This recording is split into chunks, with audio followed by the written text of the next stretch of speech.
Hi, my name's Janese, and I am wanting to talk with you today about a topic that um, is uncomfortable for people to talk about, and that is death. But it's a necessary topic because we all experience it in life. And what I wanted to share with you today is my transformation with how I view death and how I see the Western world from my experience viewing it.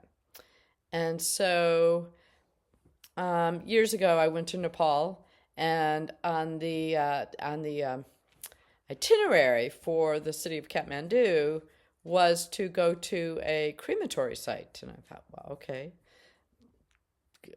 go be in Rome, go do Rome, or Kathmandu.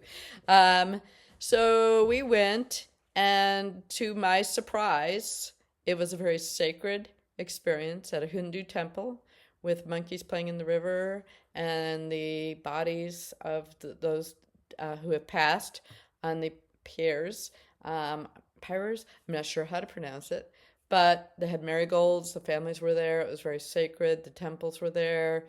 It was just a beautiful, eye-opening experience. And it was eye-opening because what I realized is the Western world that I've experienced is to find a quick way to get rid of the body, whether it's to bury it or whether it's to cremate. My grandparents donated their body to science. So I found this really quite an eye-opening experience of the sacredness and the comfortability that the family members had with that. So on our way back from Nepal, after we hiked to Mount Everest Base Camp, which was sadly a lot about death as well. Um, so there was a lot about death that I was being exposed to. Well, we flew to New York and found out that a longtime employee of my husband's had passed away at 55 years old, and they were going to hold his body on dry ice in a very sacred place for 3 days. And that we had just arrived back home in Asheville on the third day, and were able to be partaking in that very precious experience.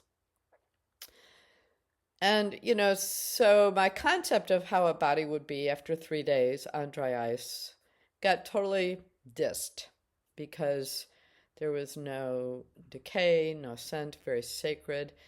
People were there singing and reading poetry and participating in the devotion of the loss of their loved one, of our loved one. So then from there, I had a 115-pound dog die. I had to put him to sleep, and my husband wasn't going to come back for a few days. And so I called the group that does the end of life transition, conscious dying group, to help me with this. And we put him on dry ice. And my experience at that point was just being open minded until I sat with my dog for the 3 days, and and what was amazing is I meditated with his soul.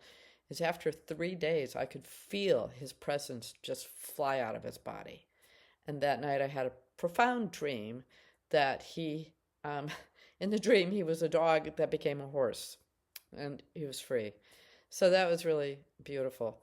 So then, like right after that, it was within a very short time, maybe a year or so, my husband's mother was given 3 weeks to live, and she lived it up the last 3 weeks, singing, doing hymns, people visiting. It was very beautiful. And so we talked to the group, and Roger talked to his family to see if everybody was okay about having her on dry ice for 3 days. And there was an openness. And so this is really my turning point on experiencing conscious death. We were all there when she died, and the group came in, and the family cleaned, and dressed her, and laid her in her bed. And the group of the end of life transition group came and put the dry ice, and relatives came, and I sat in the room with her and experienced a healing from so many people, and an acceptance and a courage to really face death, face loss, and be part of that. And as I sat observing in the back of the room while different friends and family came in to say their goodbyes, um, it was so powerful that what I realized was that um, that death is a welcoming, that we need to welcome it because it's part of our life.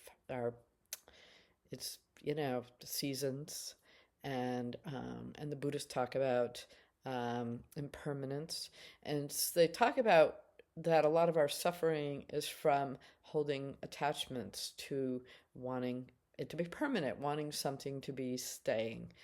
And so to really practice conscious um, dying, death, honoring those who are passing in their process really brings about a depth of connection to the soul, to the process that I have never experienced until these changes, until these losses. And 2 years ago, my daughter, my youngest daughter, died. She was murdered, and I am going to save my spiritual intuitive experience of her passing for another video.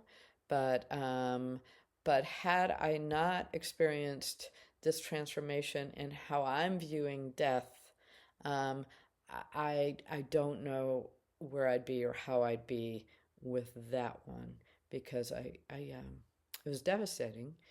I miss her every day, but due to the experience of death years before she died, of others, and having my transformation, well, understanding of death, what happens in the other planes, has helped me in my grief. And I still grieve, yes, and at the same time I have a higher understanding, and those two can come together and be part of our own wiring, our own understanding.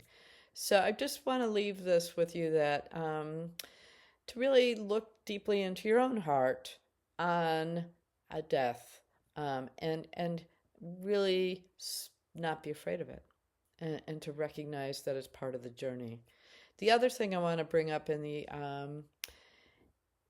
other video that I'm going to make regarding my daughter Tashina and her passing is it just left my mind. So I'll share it in the next video that I make, talking about my experience with Tashina. And I think where I was going with that is that I was able to really learn how to connect with her soul in the other plane through the use of intuition. And I want to go more into that video. I will be making it in the next few days. So and just I just for any loss that you have had, it's painful, and I'm sorry. And I do think that we have to face it with a lot of love, kindness, consciousness, and grief. And so sending lots of loving up for any loss that you may have had, because it is hard to lose those we love. And through awareness, it can make it easier. Take care of yourself, and bye for now.